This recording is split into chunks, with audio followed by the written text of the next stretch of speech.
Víctor Bernardo, agencia PIA Global. ¿Cómo le va, hermano? ¿Qué tal? ¿Cómo les va? Buen Buen comienzo de día. semana.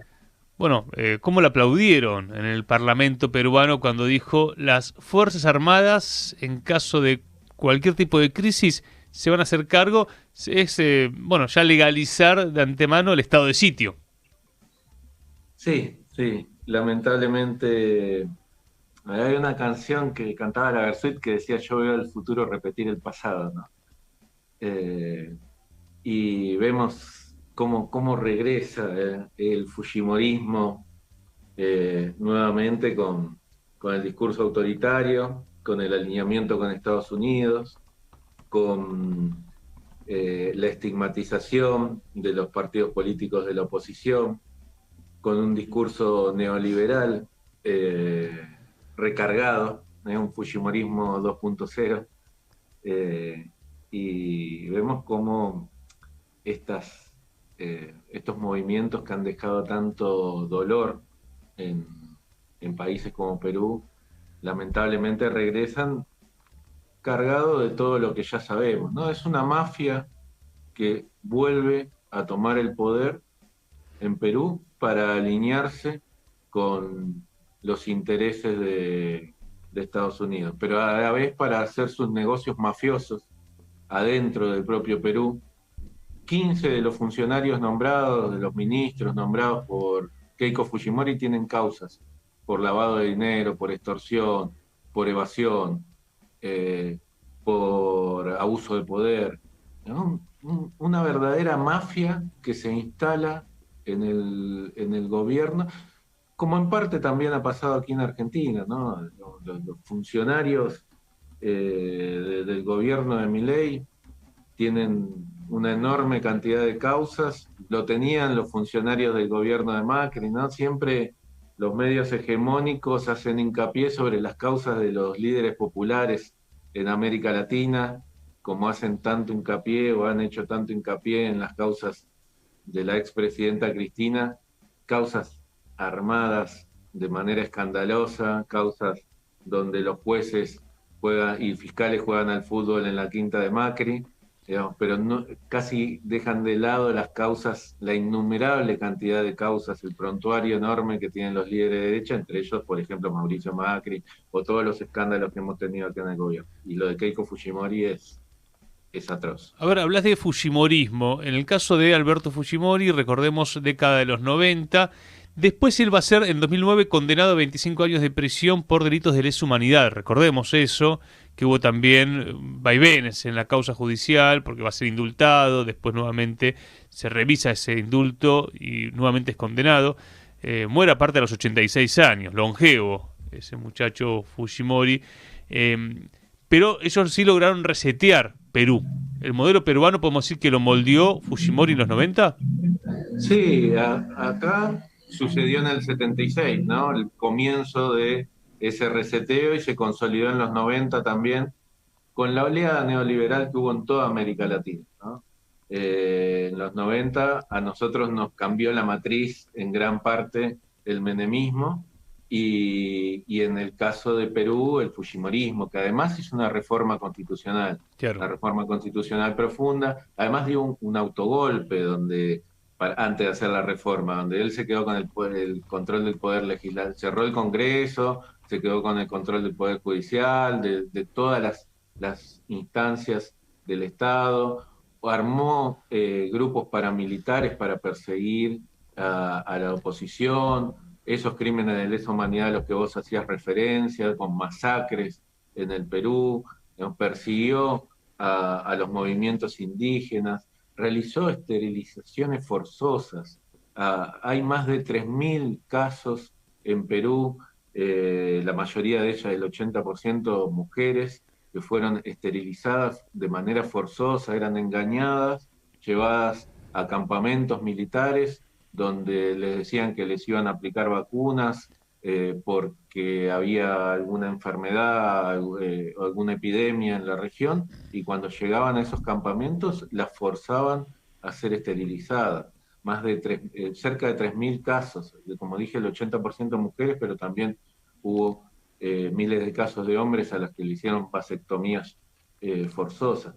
Y eso es el fujimorismo, la corrupción al máximo extremo, la cooptación de un sector del poder que se transformó en esta organización criminal que quedó con un nicho importantísimo en el Perú, controlando una parte del Congreso que siempre fue fundamental para todas las destituciones que hubo en el Perú en el último tiempo. Recordemos que Keiko Fujimori es la 9ª presidenta en 10 años.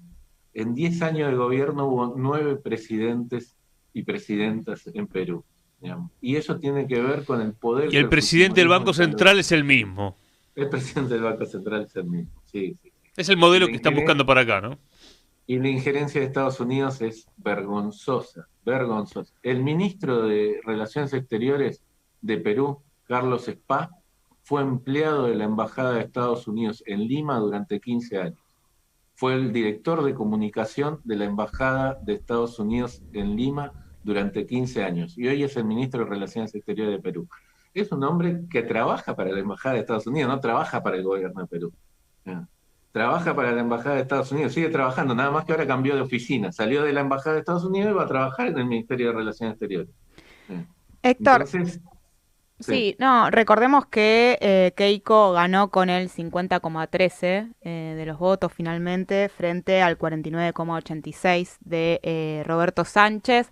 Bueno, en términos sociales también queda un país dividido. Hay que ver también cómo ese clima social repercute en el gobierno de Keiko Fujimori. El país queda dividido, partido en dos, además con denuncias de fraude, digamos, esos menos de 50.000 votos de diferencia, Claro. como bien señalaba Lu, 0,27% de diferencia entre Sánchez y Keiko Fujimori. Y con los votos en Buenos Aires, que llegaron de manera, no diría ilegal, pero sí de manera, digamos, turbia, no respetando las normas que tienen que llegar por valija diplomática. ¿No? Los votos de Buenos Aires fueron los que terminaron generando ese cambio en el que Fujimori ganó por ese mínimo porcentaje. El país queda dividido, vemos cómo América Latina está ahí siempre, ¿no? Los votos en Colombia también, lo hablábamos la otra vez, como de la Espriella ganó por muy poquito, pero cuando la derecha gana por muy poquito, igual le importa nada, Claro. arrastra Bueno, con por todo eso lo que también la queda. cuestión represiva del estado de sitio. La elección en Brasil va tomando cada vez más importancia en este contexto, ¿no? La elección en Brasil es una elección fundamental para toda la región, para saber si se le puede poner un freno a este proyecto recolonizador de América Latina, a este proyecto que sin duda tiene detrás la mano del imperio norteamericano, que viene para saquear los recursos naturales, para reinstalar lo que ya vivimos en los 90. ¿No? Yo tengo 53 años, la gente de mi edad o aproximadamente de mi edad conoce lo que pasó en los 90, cómo fue esa oleada de saqueo de toda la región, ahora profundizada, recargada, con las leyes como el RIGI en Argentina, como la ley de glaciares, Sí, con sí. esas leyes, como la ley que ahora intentan de extranjerización de la tierra, digamos, vienen por todo, vienen a quitarnos, eh, siempre ellos pueden quitarnos un poco más, vienen para quitarnos lo poco que dejaron después de dejar tierra arrasada en los 90, lo que reconstruimos en los 2000 con los procesos populares de la región. El caso de Perú es, creo que, el ejemplo concreto hacia donde nos quieren llevar a toda América Latina. ¿No? Perú, durante la pandemia, fue el país con más muertos por cantidad de habitantes en el mundo. ¿No? La relación cantidad de habitantes, cantidad de muertos por COVID, Perú fue el que más muertos tuvo en el mundo. ¿Por qué? Porque hay un sistema de salud que fue destruido porque se privatizó todo. Ahora Keiko Fujimori dice que va a privatizar las cárceles, las va a poner en la administración privada y va a poner al ejército para trabajar, que supongo que le pagará las entidades privadas, para trabajar no solo en los lugares donde se declare estado de sitio o estado de excepción, sino dentro de las cárceles también, para combatir a quien hoy por hoy, en realidad ellos dicen el narcotráfico, el narcoterrorismo, pero es la competencia, como siempre ha sido, de estos grupos mafiosos que cuando toman el poder lo que hacen es eliminar, como la propia DEA, ¿no? Eliminar a la competencia para tener el monopolio del tráfico de droga, para tener el monopolio de todos los negocios ilícitos que transitan en ese país. Bueno, finalmente se reunió con Milei, habló de acuerdos en economía y también en seguridad con la Argentina. Se va a sumar al escudo de las Américas, así que se va completando el mapa Sí. Que promueve Estados Unidos en la región. Por eso insistimos, esta cuestión nacionalista de Lula da Silva, que se va afianzando, tiene este sentido, ¿no? Tiene un sentido de decir, bueno, con Brasil no. Sí. Ahí es fundamental ese nacionalismo que resurgió después de la arremetida norteamericana con los aranceles Claro. contra Brasil. Incluso para hablar de Paraguay, de la guerra de Paraguay, que vi algunos compañeros que decían, lo que dijo Lula, pero tiene sentido porque está hablando a los militares. También creo que fue ayer en el discurso que da en el PT o el sábado, que él dice, a los sectores progresistas que se han quedado con lo que pasó en la dictadura, ya pasó esto, ahora necesitamos fuerzas armadas para la soberanía de Brasil. Bueno, un discurso bien nacionalista que uno desde aquí saluda, ¿no? Si bien a veces puede estar en contra de la Argentina, pero es lo que hace falta para poder resistir este embate imperial. Es un nacionalismo que tiene que resurgir en toda la región, pero que tiene que tener bien claro a quién amenaza ese nacionalismo. Claro, bueno. En ese sentido, y si bien valorando obviamente la figura de Lula y valorando tal vez la estrategia que ha tomado, él es un hombre sumamente inteligente, hay que ver por qué tomó esa estrategia, creo que el rival no es Paraguay que amenaza la soberanía brasileña, ¿no? Sí, lo analizó Steche, ¿no? El problema de ellos es el Amazonas, esa es la hipótesis. Bueno. Incluso en la primera presencia de Lula, los militares se iban a formar a Vietnam. Había todo un convenio, una estrategia ahí de reformulación que lamentablemente en gran parte de América Latina no se pudo hacer, digamos, esa reformulación de los ejércitos, en donde sí tuvo una efectividad la Escuela de las Américas de Estados Unidos, claro, y toda la formación que Estados Unidos ha dado ahora, también los acuerdos, como bien decías, el Escudo de las Américas, que trabaja sobre los militares, la cumbre que se hizo recientemente contra el regreso del terrorismo, cumbre ministerial que hizo el Departamento de Estado de los Estados Unidos contra el regreso del terrorismo político en América Latina o en el mundo, y que en realidad apunta contra los movimientos de izquierda, pero tratan de cooptar las Fuerzas Armadas en ese sentido. Nosotros hemos hecho intentos en distintos lugares de reforzar la pata nacionalista que tienen cada uno de nuestros ejércitos, porque nuestras fuerzas militares tienen una pata nacionalista que se enfrenta internamente a la pata neoliberal y pro-norteamericana que también está dentro del ejército. Pasó incluso dentro de la misma dictadura. La dictadura no estaba toda unificada dentro de una sola mirada.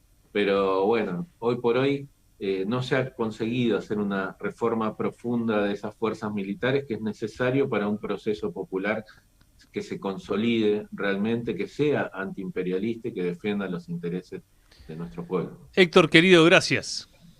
Un abrazo enorme y que tengan muy buen comienzo de semana. Un abrazo gigante. Para quienes quieran repasar en nuestro canal de YouTube van a encontrar la charla con Héctor sobre el acuerdo estratégico entre Brasil y Gran Bretaña. Sí. Pocos medios en la Argentina lo trabajaron. Ahora que se da toda esta avanzada malvinera, hay que empezar a discutirlo. Ahí sí, ¿no? Cómo Brasil se alía contra nuestros enemigos, contra los que ocupan nuestra tierra y nuestro mar argentino. Pero bueno, tampoco le vamos a pedir a Brasil que tome las tareas de la Argentina. Nosotros tenemos que primero recuperar el gobierno, recuperar el Estado para recuperar soberanía y después sí poder discutir de igual a igual con un Brasil que puede ser Lula, puede ser Bolsonaro, pero hay un plan, algunos dicen subimperial, bueno, del líder regional, de buscar el respeto de Estados Unidos y también una autonomía, porque el acuerdo con los británicos, recordemos que cuando hacíamos el análisis decíamos Brasil está buscando ser parte del Consejo de Seguridad de Naciones Unidas y por eso se junta con los británicos, que también, a ver, los británicos han tenido una alianza histórica con los portugueses y Brasil no ha tenido independencia, sino que ha sido la consecuencia del derrotero, ¿no?, del imperio esclavista del Brasil.